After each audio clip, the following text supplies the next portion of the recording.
সূরা, বিশেষ করে সূরা ইসরার মধ্যে অনেকগুলো বিষয় ছিল, সূরা কাহফে অনেকগুলো বিষয় আছে এখানে। খালাস, তাহলে আমরা আজকে সূরা আল কাফিরুন নিয়ে ইনশাআল্লাহ আমরা আলোচনা করব। আউযু বিল্লাহি মিনাশ শাইতানির রাজীম, বিসমিল্লাহির রহমানির রহিম। কুল ইয়া আইয়ুহাল কাফিরুন লা আ'বুদু মা তা'বুদুন। এটা একটি মাক্কি সূরা এবং এই সূরার প্রেক্ষাপট হচ্ছে যে মক্কার কাফিররা রাসূলুল্লাহ সাল্লাল্লাহু আলাইহি ওয়াসাল্লাম একটা প্রস্তাব নিয়ে আসে, অদ্ভুত প্রস্তাব, যে হে মুহাম্মদ সাল্লাল্লাহু আলাইহি ওয়াসাল্লাম, তুমি এক বছর আমাদের মূর্তি পূজা করবা, আর আরেক বছর আমরা তোমার আল্লাহর পূজা করবো, আল্লাহর ইবাদত করবো। বুঝে আসছে? খুব সুন্দর একটা সেকুলার প্রস্তাবনা নিয়ে আসে। রাসূলুল্লাহ সাল্লাল্লাহু আলাইহি ওয়াসাল্লাম কে আল্লাহ সুবহানাহু ওয়া তাআলা বলছেন এই সূরার ভিতরে, কুল ইয়া আইয়ুহাল কাফিরুন, বলো হে মুহাম্মদ, হে কাফির সম্প্রদায়, লা আ'বুদু মা তা'বুদুন। এখানে যারা আরবি পড়ছেন তারা বুঝবেন যে এখানে ওয়ার্ডিংয়ের ক্ষেত্রে দুই ধরনের ওয়ার্ড, একটা হচ্ছে ফেল মোদারে বলা হয় এটাকে, অর্থাৎ যেটা বর্তমান বা ভবিষ্যতে বোঝায়, আর একটা হচ্ছে ইসমুল ফাইল, কর্তাবাচক বিশেষ্য। এই দুইটা ইউজ এখানে আসছে। তো যদি ফেল মোদারে হয় সাধারণত বর্তমান বোঝায়, যেটা হচ্ছে আপনার প্রেজেন্ট ভার্ব যেটা, এটা হলে সাধারণত বর্তমান বোঝায়। আর যেটা কর্তাবাচক বিশেষ্য অথবা ডুয়ার নাউন সেটা ভবিষ্যৎ বোঝায় সাধারণত, উল্টো অর্থ আছে। খালাস, তো এখানে আমরা যদি একটা ধরি, যে অর্থটা আমি বললাম, যে যদি ফেল মোদারে হয় কী বোঝাবে? প্রেজেন্ট ভার্ব কী বোঝাবে? বর্তমান বোঝাবে। আর ডুয়ার নাউন যেগুলা, যেমন সাহায্যকারী, জুলুমকারী, ইবাদতকারী, এই টাইপের ওয়ার্ডগুলো কী বোঝাবে? ভবিষ্যৎ বোঝাবে। তো যেহেতু রসুলকে অফার করা হয়েছে যে এক বছর তিনি যেন কী করেন, তাদের মতো করে ইবাদত করেন, আর আরেক বছর তারা রসুলের মতো করে ইবাদত করবে। তো আল্লাহ সুবহানাহু ওয়া তাআলা রসুলকে দ্ব্যর্থহীন ভাষায় ঘোষণা দেওয়ার জন্য বলতেছেন, কুল, বলো হে মুহাম্মদ, ইয়া আইয়ুহাল কাফিরুন লা আ'বুদু মা তা'বুদুন। লা আ'বুদু তখন অর্থ হবে আমি এই বছর বা বর্তমানে ইবাদত করব না, করছি না, মা তা'বুদুন, বর্তমানে তোমরা যারা ইবাদত করছো। বুঝে আসছে? লা আ'বুদু মা তা'বুদুন, এই দুইটাই হচ্ছে প্রেজেন্ট ভার্ব, অর্থাৎ না, এই বছরও আমি কী করবো না, ইবাদত করবো না, তোমরা যারা ইবাদত করছো। ওয়ালা আনতুম আবিদুনা মা আ'বুদ, আর তোমরা আগামী বছর ইবাদত করবে না, মা আ'বুদ, আমি বর্তমানে যারা ইবাদত করছি। বুঝে আসছে? পয়েন্টটা বুঝছেন? হ্যাঁ হ্যাঁ, দুইটাই বলে দিচ্ছে। লা আ'বুদু মা তা'বুদুন, এই বছর বা বর্তমানে আমি ইবাদত করব না, তোমরা যারা ইবাদত করছো। ওয়ালা আনতুম আবিদুনা মা আ'বুদ, আর তোমরাও আগামী বছর ইবাদত করার দরকার নেই বা করবে না, মা আ'বুদ, আমি যারা ইবাদত করছি বর্তমানে। ওয়ালা আনা আবিদুম মা আবাদতুম, এই বছর না, সামনের বছর না, গত বছর আগে তোমরা যারা ইবাদত করছো, আমি তার ইবাদত ভবিষ্যতে করার কোনো সম্ভাবনা নেই। বুঝে আসছে অনুবাদটা? নতুবা দেখবেন এটা অনুবাদ পড়লে সব সমান সমান মানে হয় না, মানে সব একই কথা, আসলে একই কথা না। কোরআন কখনো একই কথা বলবে না। কোরআনের প্রত্যেকটা ওয়ার্ডের কি আছে? আলাদা আলাদা মিনিং আছে, এবং যদি একই মিনিং দেয় তাহলে সেখানে তাওকীদ আছে। খালাস, এটা পরে আমি কোনো এক সময় আলোচনা করব। তাহলে এখানের মধ্যে কথা কি? গত বছর, বর্তমান বছর, ভবিষ্যৎ যেটা, বুঝে আসছে? আমি তোমাদের প্রতিমার ইবাদত করব না, আর তোমরাও ভবিষ্যতে করার দরকার নেই, তোমরাও করবো না, আমি জানি। আল্লাহ মুসলিমীয় কাফেরের ব্যাপারে রসুলকে বলে দিই, এরা ইমান আনবে না। খতামাল্লাহু আলা কুলুবিহিম, বুঝে আসছে? এই গ্রুপটা। এরপর আয়াত কি আবার আসছে, ওয়ালা আনা আবিদুম ওয়ালা আনতুম আবিদুনা মা আ'বুদ, আর আবার ওই রিপিট হচ্ছে, মানে ওয়ালা আনতুম আবিদুনা, তোমরা ভবিষ্যতে ইবাদত করবে না, মা আ'বুদ, বর্তমানে আমি যারা ইবাদত করছি। বুঝে আসছে? লাকুম দীনুকুম ওয়ালিয়া দীন, এটা হচ্ছে দিন শব্দের দুইটা অর্থ। দিন অর্থ হচ্ছে যেটা আপনারা পড়েছেন, দিন কি, এটা না, একটা অর্থ আছে। দিন অর্থ কি? ঈমান এবং আমল সালেহ। বুঝে আসছে? ঈমান এবং কি? আমল সালেহ। দিন হচ্ছে বিশ্বাস এবং কর্ম, বিশ্বাস এবং কি? কর্ম। পড়ছেন না, ইল্লাল্লাযীনা আমানু ওয়া আমিলুস তাওয়াসাউ বিল হক, দলিল হচ্ছে এই আয়াত। দিন অর্থ হচ্ছে কি? ঈমান, ঈমান এবং আমল। ঈমান এবং কি? আমল। এটা হচ্ছে কি দিনের একটা অর্থ। একটা দিনের একটা অর্থ হচ্ছে যে মালিক ইয়াউমিদ্দিন, ওখানে দিন। দিন অর্থ হচ্ছে কি? ফলাফল। তাহলে তোমাদের কর্ম অনুযায়ী তোমাদের ফলাফল। খুব ভালো করে বুঝেন, লাকুম দীনুকুম ওয়ালিয়া দীন অর্থ কি? তোমাদের কর্ম অনুযায়ী তোমাদের ফলাফল। আসলে লাকুম দীনুকুম বাক্যটা ছিল এরকম, দীনুকুম লাকুম, দীনুকুম লাকুম মানে দীনুকুম তোমাদের কর্ম তোমাদের ফলাফল, লাকুম তোমাদের জন্য, সহজ কথা। কিন্তু এর আগেরটা পরেরটা আগে আসছে না, তখন অর্থ কী হবে? তোমাদের কর্ম অনুযায়ী তোমাদের ফলাফল, আর কারোর উপর এটা বর্তাবে না, কারোর উপর এটা যাবে না। পয়েন্টটা বুঝছেন?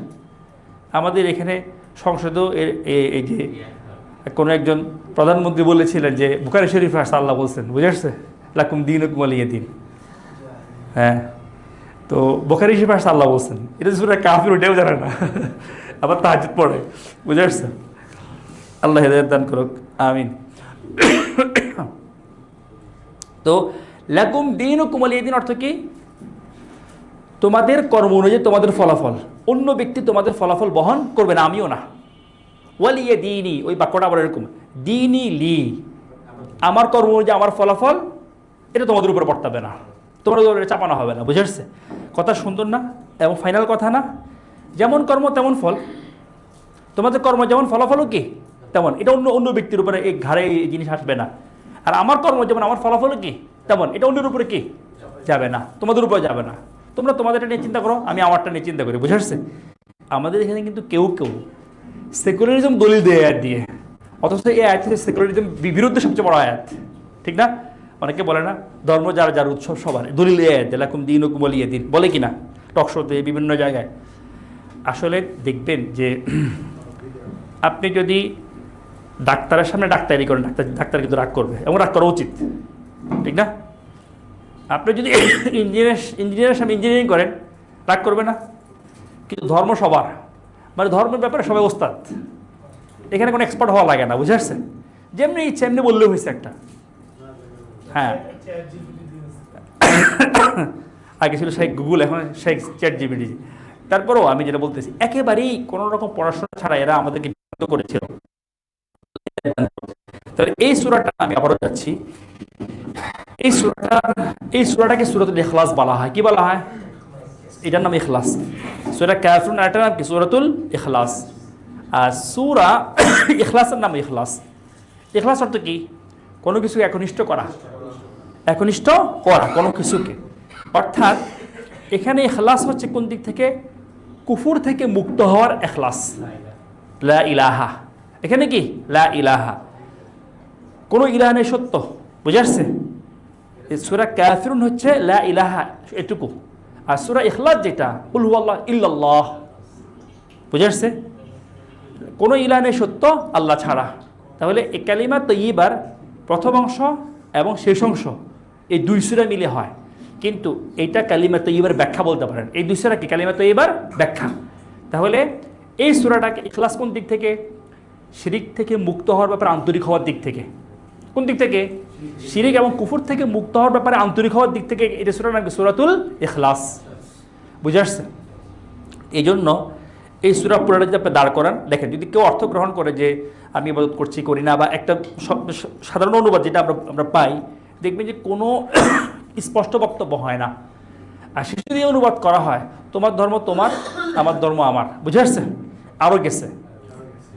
তাইলে যদি এটা বলে তোমার ধর্ম তোমার, আমার ধর্ম আমার, এটা কিন্তু সাধারণ মানুষরা বুঝে, তারটাও ঠিক আমারটাও ঠিক, এটা বুঝে না অনেকে। আমাদের সমাজে কিন্তু এই ধরনের দ্বিধাগ্রস্ত ব্যক্তির সংখ্যা অনেক কম না, অনেক অনেক এদের সংখ্যা। হ্যাঁ, যদিও ধরেন আপনার এই জুমা পড়ে, ঈদের নামাজ পড়ে, মানে ধরেন সাপ্তাহিক মুসল্লি, তারপর হচ্ছে বাৎসরিক মুসল্লি, এদের সংখ্যা কিন্তু কম না। এরা কিন্তু এই ধরনের বিশ্বাসে কি বিশ্বাসী, মারাত্মক জিনিস কিন্তু এটা। বুঝে আসছে? অতএব কোরআন দেখেন এই সূরাকে, এই সূরার যে আয়াতগুলো, এখানে 6 আয়াত সম্ভবত, প্রথম যে 5 আয়াত, এই 5 আয়াত আর শেষ আয়াতের অর্থ যদি আপনি করেন তোমার ধর্ম তোমার, আমার ধর্ম আমার, তাহলে আগের যে 5 আয়াত, এই 5 আয়াতের অর্থ কী হয়ে যাবে? মিনিংলেস হয়ে যাবে, ঠিক না? আগেরটাতে কি বলা হচ্ছে? সাধারণ অর্থ হলো কুলিয়া লা আবুদু মা তা'বুদুন, তোমরা যারা ইবাদত করো আমি তাদের ইবাদত করো, তোমরা যারা ইবাদত করো আমি তাদের ইবাদত করবো না, এই টাইপের যদি অনুবাদ করেন, তাহলে এটার সাথে শেষ আয়াতের অর্থ এটা নেন তোমার ধর্ম তোমার, আমার ধর্ম আমার, তাহলে আগের আয়াতগুলা অর্থহীন হয়ে পড়বে না? বুঝে আসছে? তাহলে এই আয়াতকে বলা হয় মূলত, এটা হচ্ছে খুলাসাতুস সূরা। কোনটা? লাকুম দীনুকুম ওয়ালিয়া দীন। সাধারণত যেগুলো ছোট সূরা, শেষ আয়াতটা হচ্ছে উপসংহার, শেষ আয়াতটা কি? এই সবগুলোর শেষ আয়াতটা কি? উপসংহার। খুব চিন্তা করলে পাবেন। তাহলে কাফিরুনের উপসংহার কি? লাকুম দীনুকুম ওয়ালিয়া দীন, ফাইনাল কথা আল্লাহর পক্ষ থেকে। তাহলে এই সূরা আমাদেরকে কি শেখাচ্ছে? শিরিক থেকে মুক্ত হওয়ার ব্যাপারে সিনসিয়ারিটি অর্জন করা। কোন সূরা শেখাচ্ছে? সূরাতুল কাফিরুন। এই সূরার আরেক নাম কি? সূরাতুল ইখলাস। এই জন্য ফজরের সুন্নতে, মাগরিবের সুন্নতে, তাওয়াফের পরে যে সুন্নত, এই সুন্নত নামাজগুলোতে সূরা ইখলাস পড়া কি সুন্নত, সূরা কাফিরুন পড়া কি, এই দুই ইখলাস পড়া সুন্নত, তেলাওয়াত করা সুন্নত, সূরা ফাতিহার পর এগুলো মিলানো কি সুন্নত। কারণ কি বলেন তো? সকালবেলা একবার আপনি শিরিক মুক্ত হবেন, তাওহীদকে ধারণ করবেন। সন্ধ্যাবেলা একবার শিরিক মুক্ত হবেন, তাওহীদকে কি করবেন? ধারণ করবেন। বুঝে আসছে জিনিসটা? হ্যাঁ, এই কোরআন আসলে ধরেন কোরআন আল্লাহর কথা না, দেখবেন যে রবীন্দ্রনাথ কথার মধ্যে কত মিল, কত মানে রহস্য, কত গভীর অর্থ মানুষ খুঁজে বেড়ায়, ঠিক না? এই যে যারা রবীন্দ্রনাথ বিশেষজ্ঞ বলে যদি জীবন পর জীবন পার করে দিই, বুঝে আসছে, তাও রবীন্দ্রনাথ কী করা হবে না, বোঝা যাবে না। তো রবীন্দ্রনাথ মাখলুক না, সৃষ্টি তো, ঠিক না? সৃষ্টির কথা ব্যাপারে আরেক সৃষ্টি এরকম মন্তব্য করে, তাই স্রষ্টার এটা কিন্তু মাখলুক না, কোরআন কি কালামুল্লাহ, আল্লাহ সিফাত, বুঝে আসছে? তাই এটা কেমন, এটা আসলে আপনাকে পড়ে উপলব্ধি করতে হবে, এটা কেউ বুঝতে পারবে না। তাহলে দেখেন আমরা যে কালিমা পড়ি, আশহাদু আল্লা ইলাহা ইল্লাল্লাহ ওয়া লা ইলাহা ইল্লাল্লাহ, আশহাদু আল্লা ইলাহা ইল্লাল্লাহ ওয়া আশহাদু আন্না মুহাম্মাদার রাসূলুল্লাহ, এই প্রথম অংশ কিন্তু একবার কথা আসে সূরা কাফিরুনের মধ্যে অর্ধেক আর সূরা ইখলাসের মধ্যে অর্ধেক, বুঝে আসছে? তাহলে আমরা ইনশাআল্লাহ যে যেরূপ শুনবো আমরা আমল করার চেষ্টা করব। এখন বুঝে বুঝে পড়বেন ইনশাআল্লাহ, সালাতের ভিতরে আস্তে আস্তে বুঝে বুঝে পড়বেন। তাহলে সকালেও কি হবেন? শিরিক মুক্ত, আবার সন্ধ্যাও কি শিরিক মুক্ত থাকার চেষ্টা করবেন। আল্লাহ সুবহানাহু ওয়া তাআলা আমাদেরকে, আমাদের প্রথম প্রজন্ম সাহাবীগণ, তারা যেভাবে কোরআন সুন্নাহ বুঝছেন, চিন্তা করছেন, আমল করছেন, মানুষকে ডেকেছেন, আমৃত্যু লেগেছিলেন, আল্লাহ আমাদেরকে একইভাবে বুঝার, চিন্তা করার, আমল করার, মানুষকে ডাকার, লেগে থাকার তৌফিক দেন। আমিন। জাযাকুমুল্লাহু খাইর। সুবহানাকাল্লাহুম্মা ওয়া বিহামদিকা আশহাদু আল্লা ইলাহা ইল্লা আনতা আস্তাগফিরুকা ওয়া আতুবু ইলাইক। আসসালামু আলাইকুম ওয়া রাহমাতুল্লাহি ওয়া বারাকাতুহু।